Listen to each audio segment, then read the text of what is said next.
Early Ed. In today's lesson, we're going to learn about string instruments. We are going to have the option of making a string instrument, and we're going to talk about a new word called pitch. Pitch. So before we do that, I want to review what we did last week. We talk a lot about in class, and we play a lot of instruments that are called percussion instruments. And there is the percussion family.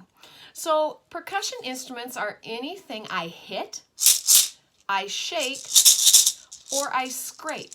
This is a shake-array. It comes from West Africa. This one was made in Nigeria, a country in Africa. And to scrape this, I can pull on these strings, and it scrapes the beads against the gourd. A gourd grows on a vine like a pumpkin.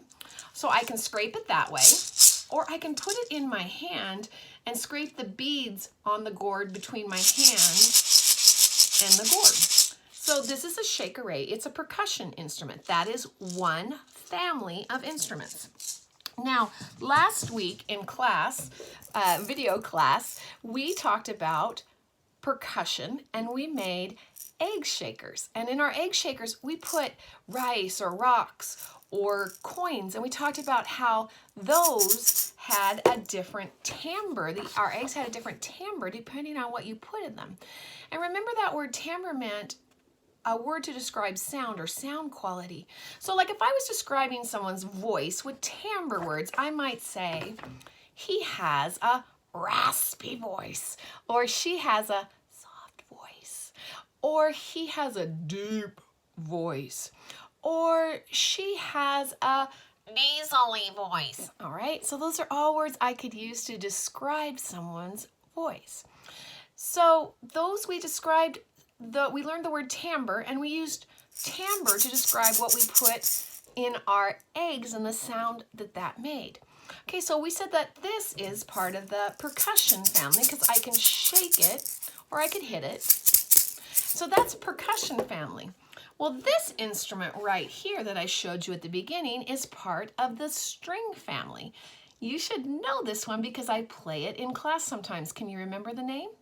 Mrs. Harrington has one. It's called a ukulele. I think Mrs. Bull has one too, only she has a bigger one. All right, so this is a ukulele. So remember, when I play the ukulele, I can strum the strings. Hello there, how are you? That's our opening song we do sometimes on the ukulele. And I can strum the strings. The other thing I could do is pluck the strings, where I kind of pick at one at a time. And on a ukulele, if I was to pick from the bottom up, you say, my dog has fleas, when you sing the pluck each string individually. So I can strum or I can pluck strings. Now, a ukulele has those 1, 2, 3, 4 notes. And the notes have different pitches. They have different high or low.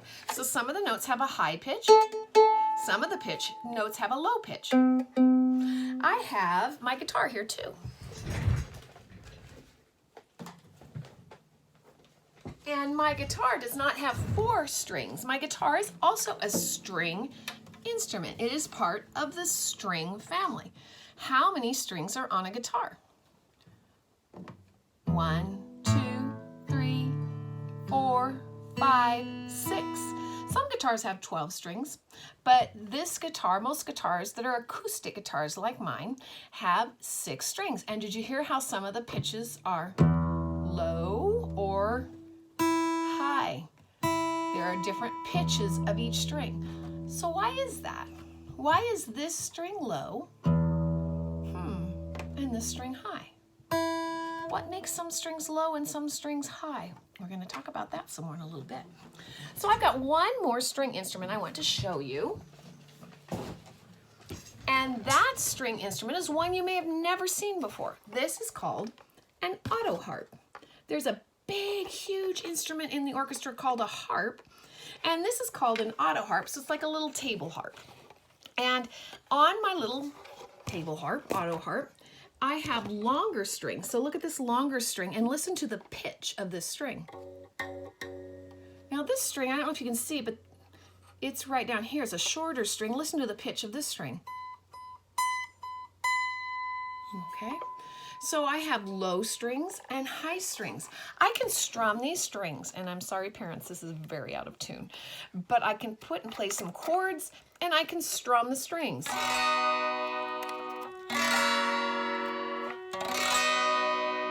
Okay, so this is my Autoharp and I can strum it. Now there are a couple other kinds of strings that are very different to play.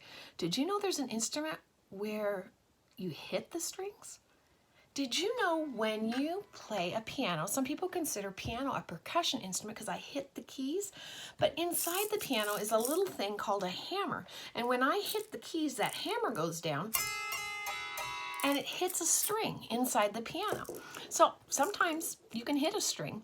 The other thing you can do is you can bow a string. What do you mean bow? Well, let me show you from my 3rd grade book. Here is a picture of a cello and a bass, double bass. Both of these people, this is the cello. She's got this instrument right here, that's a bow. And a lot of times they have horsehair that you pull across the strings. And so sometimes with a string instrument, a cello and a double bass are string instruments, you can use a bow to play them. So that's 4 different ways I could play a string. I can pluck it, I can strum it, I can use a bow, or in very rarely you can hit those strings like a piano hits the strings. So now I said we'd have a chance to make an instrument. So what you'd need for this is just a collection of rubber bands. Collection of rubber bands. I used for mine an iPhone box because that was a nice size. And what you're going to do is you're going to take your rubber bands, and I don't want your rubber bands to all be the same length or width. Okay?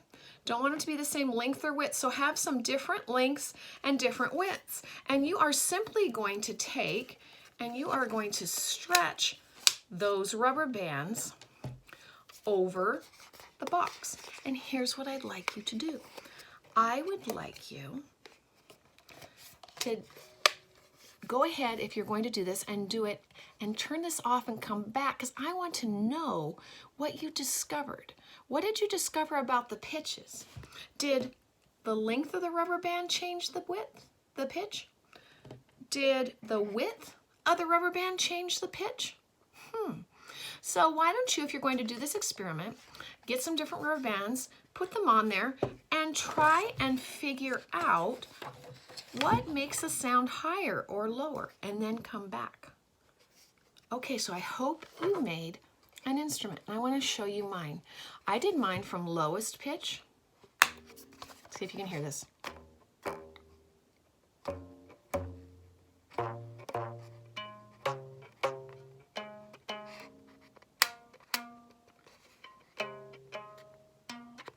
Okay, so I did lowest to highest.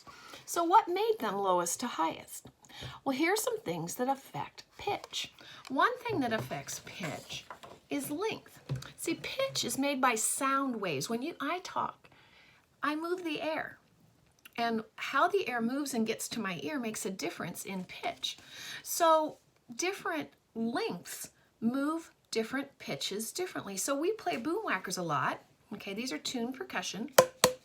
And we said the shorter things have a higher sound and the longer things have a lower sound. So maybe some of your rubber bands, if it was a shorter rubber band, made a higher sound than a longer rubber band. Also, if you pull something tighter, okay, if I take this now and pull it tighter, I can change the sound. Could you hear the difference? Okay, so pulling something tighter makes it different. So like on this one, okay, this rubber band looks about the same width as this one, but this one was a smaller rubber band. Now, also, wider things tend to have a lower sound and carry sound differently. So if it's wider, but Mrs. Fretz, this one, okay, this one is not as low as this one, and they're both wide. Why is that one lower? This one was looser, a looser rubber band, okay, so it was longer. So the pitch, even though this one's wider and could have had a lower pitch, this one was longer. Okay, so longer things have a lower sound, wider things have a lower sound, and how tight they are. So like my guitar, let me grab my guitar again. My guitar, all the strings are basically, you know, some are a little bit longer because of how far they go here, okay? But if you can see, you can't even hardly see my higher ones. Okay, my wider strings have a lower sound. The tighter I pull those strings up here, I can adjust the sound, and the tighter I pull it, the higher the sound gets. But also the metal that it's made out of can even change the sound. So there's a lot of things that can change the pitch. I don't think you need to know all those things or remember all those things, but I want you to know that pitch is how high or how low it is, and that the shape or length can affect the pitch. And we talk about that in class when we play our boom whackers. Shorter things usually have a higher pitch. Smaller things usually have a higher pitch. Longer things usually have a lower pitch. So I hope you made an instrument, and I hope you had fun. Bye-bye, and I'll see you next week.